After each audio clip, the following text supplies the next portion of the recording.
अस्सलाम वालेकुम। अस्सलाम वालेकुम। वालेकुम अ अस्सलाम। मैं साइमा खान बोल रही हूँ। जी, जी, साइमा खान आपका क्या हाल है? अ, खैरियत से हैं? मैं ठीक हूँ जी, जी।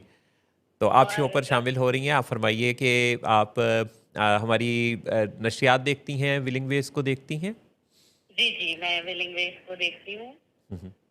फेसबुक पे लाइव अक्सर मैंने देखा है इसका प्रोग्राम जी, और रिकॉर्डेड भी जब मैं बिज़ी होती हूँ तो फिर मैं रिकॉर्डेड फॉर्म में चेक कर लेती हूँ। Right, right.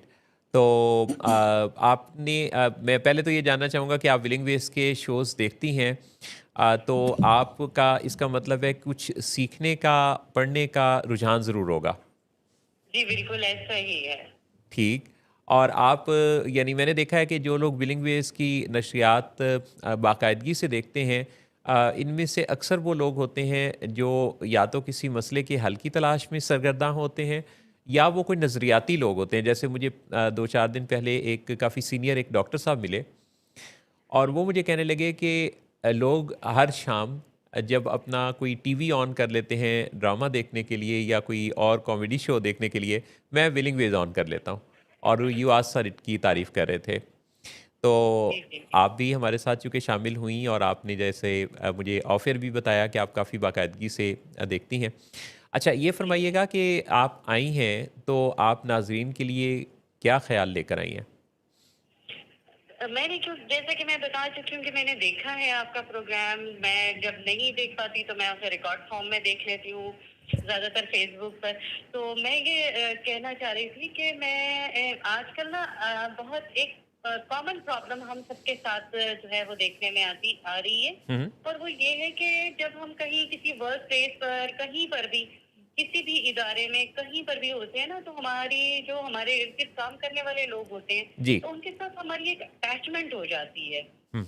अवेलेबल होने और की वजह से। जी, जी, जी। हुँ, तो हुँ। हमारी वहाँ पर उनके साथ एक अटैचमेंट हो जाती है और फिर उस अटैचमेंट जो है ना वो कभी-कभी थोड़ी-सी किसी एक साइड से हद से ज़्यादा हो जाती है, हुँ। जिसका दूसरे फरीक को कभी-कभी नुकसान भी हो रहा होता है। और आजकल ये बड़ी कॉमन प्रॉब्लम है कि लोग एक-दूसरे के साथ जब अटैच हो जाते हैं, तो वर्क प्लेसेस पे या कहीं पर भी, उसके बाद उनका एक-दूसरे से अलग होना क्योंकि ज़ाहिर है ज़रूरी तो नहीं है कि हर बंदा हर वक़्त आपके लिए अवेलेबल हो। जी, जी, तो जी। उसके उस सूरत में लोग जब एक-दूसरे से अलग हो रहे होते हैं या उनकी प्रेज़ेंस वहाँ नहीं बन पा रही होती, हुँ, स्पेस नहीं बन पा रही होती, तो जी, लोगों को बड़ी मुश्किल हो जाती है। जी, बिकॉज़ वो जो है ना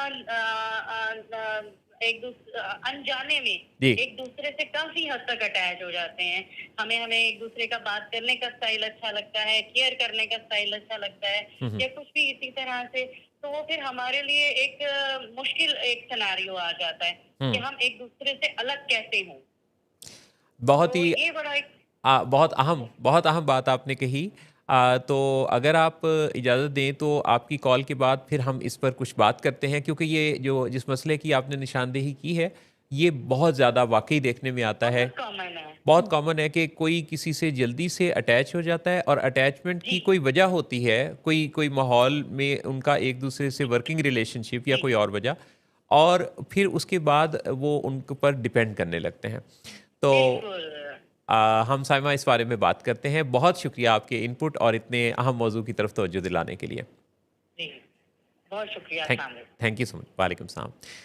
अब बड़ी अहम बात ये है कि जी। वाक़ई ऐसा होता है जी, कि जी। हम जल्दी से किसी से अटैचमेंट में चले जाते हैं। जी, जी। उसकी वजह ये भी है कि अटैच होना फ़ितरी है, हुँ। डिटैच होना सीखना पड़ता है। जी, जी, जी। और ये हमारे अंदर कुछ इमोशनल डिपेंडेंसी जो होती है हुँ। जिसमें किसी की तरफ से मिलने वाली तवज्जो की वजह से हम उस पर इमोशनली डिपेंडेंट हो जाते हैं। जी। इसके पीछे कोई खला भी हो सकता जी, है। अनफुलफिल्ड जो हमारी कोई डिज़ायर्स, विशेज़ हमारा अपना एक जिसे कहते हैं ना हॉलोनेस जो होती है जी, हमारी एट टाइम, जी, जी, तो वो जब कहीं से भी फिर वो फ़िल होती है, जी, तो हमें वो अपना-अपना लगना शुरू हो जाता है। एग्ज़ैक्टली। तो और उसमें ये भी चीज़ होती है कि कई जी। दफ़ा हम अपने इमोशंस को पहचान नहीं पाते। जी। हमें अंदाज़ा ही नहीं होता कि हम इस वक़्त किस इमोशन में हैं। हुँ। आप याद रखिए कि एक खिलाड़ी जी। किस फीलिंग के साथ, हुँ। किस जज़्बे के साथ कामयाबी हासिल करेगा? हुँ। क्या वो बहुत खुश होगा तो वो बहुत अच्छा खेल खेल सकेगा, या बहुत उदास होगा तो कोई अच्छी कारकर्दगी नहीं दिखा सकेगा, जी या उसकी कारकर्दगी की पीक कहाँ मिलेगी। तो ये सवाल जब माहिरीन से पूछा गया तो जी उन्होंने कहा कि जब वो इमोशंस से दूर होगा, अवे होगा, डिटैच होगा जी और जस्ट फोकस्ड होगा। हम्म हम समझते हैं कि हमारा मोटिवेट होना, इमोशनली अटैच होना, ये हमारी ताकत है। जी जब हम अपने इमोशंस को पहचानने लगते हैं, ये लिहाजा हम इसीलिए ये बात करते हैं कि आप अपने इमोशंस को कोई नाम दें, जी पहचानें। जैसे कि कुछ इमोशंस के बारे में तो हम सबको पता ही है, खुशी, गम, खौफ, जेलसी, बाज़-औक़ात कोई शेम, या और इस तरह सैडनेस, इस तरह की बहुत सारी इमोशंस हैं जिनके साथ हम रात दिन गुजरते हैं और हम उनके बारे में ज़िक्र भी कर रहे होते हैं। जी पर इस यही इमोशंस नहीं हैं, जी इनके अलावा हर वक्त जब हमारे दिमाग में कोई सोच चल रही होती है तो वो जो थॉट है वो किसी न किसी इमोशन से भी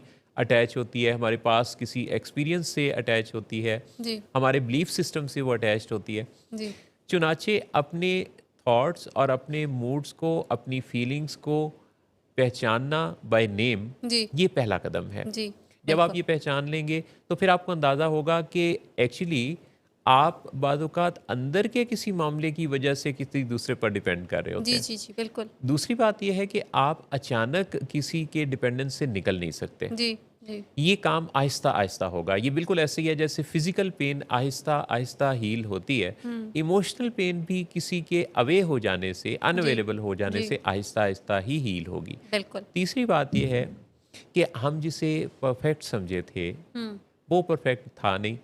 परफेक्ट तो हमारा उसके बारे में परसेप्शन था। जी सो हम इस धोखा खा गए और हम ये समझे कि शायद वो जैसा अब है वैसा ही रहेगा। तो हमें तो अपने बारे में भी नहीं पता होता कि हम जैसे हैं वैसे ही रहेंगे, तो हम दूसरों के बारे में हतमी तौर पे कैसे राय कायम कर सकते हैं। जी जी और फिर ये चीज़ कि अपने इमोशंस को अपने हक में इस्तेमाल करने की ताकत बनाना और ये सीखना कि मेरे जज्बात का सपोर्ट सिस्टम मैं खुद ही हूँ।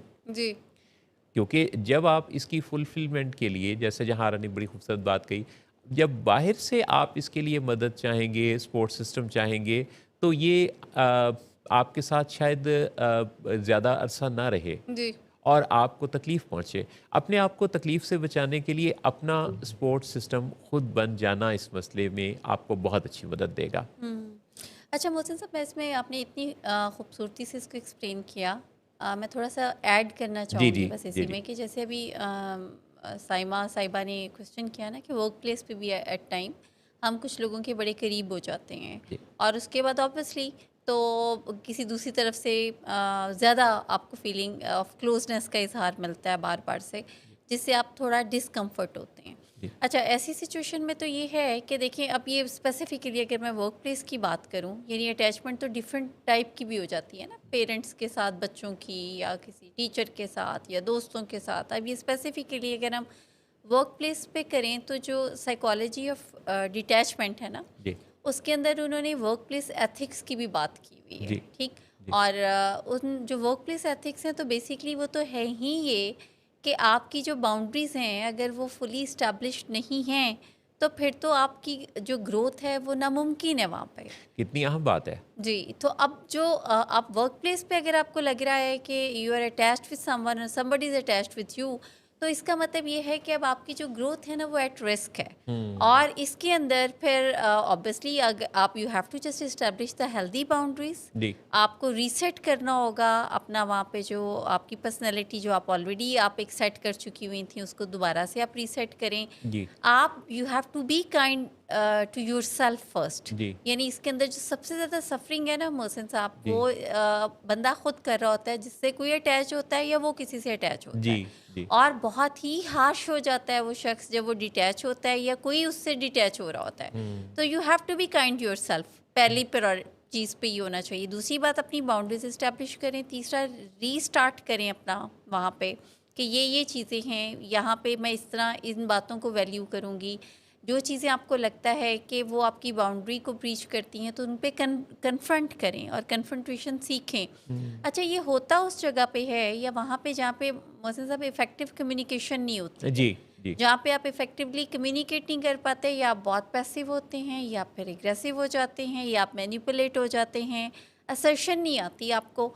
तो वहाँ पे फिर ये होता है कि आपको कोई भी कहीं से भी क्वेश्चन मिलता है, कोई कोई कंफर्ट मिलता है या कोई फेवर मिलती है तो आप फ़ौरन से वहाँ पे अटैच हो जाते हैं, या आप किसी को फेवर देते हैं फॉर सेक ऑफ हेल्प तो वो उसकी तरफ से अटैचमेंट हो जाती है। जी, मगर इसका जो एंड है वो कोई हेल्दी नहीं होता, वो प्रोग्रेसिव नहीं होता, इसमें ग्रोथ के बिल्कुल चांसेस नहीं है। जी, तो इस जी, चीज़ को ज़हन में रखें और डिटैच करने के लिए पहले तो आप अपनी बाउंड्रीज़ को इस्टेब्लिश कर लें, फिर इफ़ेक्टिव कम्युनिकेशन सीख लें। तीसरे नंबर पे आप कन्फ्रंट करना सीखें, जो कि इफ़ेक्टिव कम्युनिकेशन में ही है। क्रूशियल कन्वर्सेशन क्या होती है, क्रूशियल कन्फ्रंटेशन कैसे होती है, ये स्किल्स हैं, आप इनसे भी फ़ायदा उठा सकते हैं ऐसे मामले में। चौथे ये है कि जब आप अपनी ग्रोथ पे फोकस करेंगे, गोल ओरिएंटेड होंगे, तो फिर जो आपकी प्रायोरिटी है वो आपका करियर, आपका फ्यूचर, आपकी सेल्फ रिस्पेक्ट, ये चीज़ें होंगी। हुँ, फिर कोई भी रिलेशनशिप, अटैचमेंट, डिटैचमेंट, ये चीज़ें आपकी प्रायोरिटी नहीं होंगी। जी, जी, जी। बहुत ही खूबसूरत आपने बहुत ही अहम नुकात आपने बताए जहारा। जी, और इसमें मैं एक चीज़ ये ऐड करूँगा कि आहिस्ता-आहिस्ता कम सोचना जी, शुरू कर दें जी, उसको। जो आपकी सोचों पर छाया हुआ है, जी, गालिब है, जी, उसको आप कम सोचना शुरू कर दें। तो जस्ट ये गोल सेटिंग कि आप उसके सोचने का वक़्त रिड्यूस करेंगे जी, और कम करते चले जाएँगे, ये आपके अंदर करेज पैदा करेगा और आपके अंदर एक सीखने का अमल जगा देगा हुँ, कि जिसमें आपने उसके अलावा कुछ और भी सोचना है। जी, अपने बारे में सोचना हमारे ऊपर हमारा पहला हक है, अपने बारे में सबसे पहले। जी, अपने बारे में, अपनी सराउंडिंग के बारे में माइंडफुलनेस के साथ सोचना और उससे भी ज़्यादा अमल करना। जी, क्योंकि बाज़-औक़ात देखने में आता है कि लोग बहुत अच्छा सोचते हैं, बहुत ही उम्दा, जी, लेकिन प्रैक्टिकली कोई एक कदम भी नहीं उठा पाते। जी, जी, जी, लिहाजा आपके थोड़ा सोचकर उस पर अमल करना ज़्यादा अफ़ज़ल है बनिस्बत इसके कि आप बहुत ढेर सारा सोचें और अमल ना कर जी, पाएँ। जी।